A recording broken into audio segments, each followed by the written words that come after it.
Why do a chronological reading through the Gospels in a year? Honestly, I'm doing this for myself because I need it, and I hope you will join me. As a Catholic, I know how poorly, in general, the Church has evangelized those who were baptized as infants. This journey is meant to help them, and anyone else, discover the Jesus who is in the Gospels, not the one they think is in them. There is some explanation of texts given, including background, context, meanings, etc., but on an introductory level. No knowledge of theology is required, but it is assumed you have a general familiarity with the Gospels.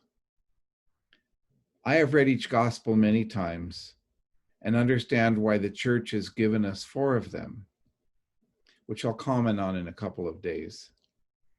But I've never read them together as one continuous story.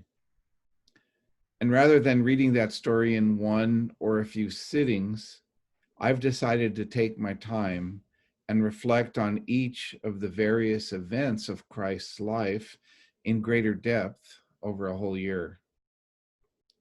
The 4 Gospels recount about 240 distinct events in the life of Christ. Almost every verse is included in this chronology. Sometimes there is repetition. The order of events we're using is taken from A New Meditating the Gospels, written by Emmerich A. Lawrence, OSB, in 1977, and published by the Liturgical Press. But the reflections and questions are mine. My hope is to enter into each of these events through reading, reflection, and prayer, and come to know Christ in a much more intimate way.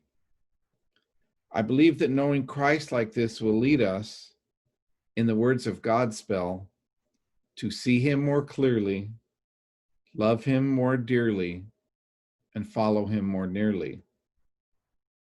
For the next 365 of them, at least.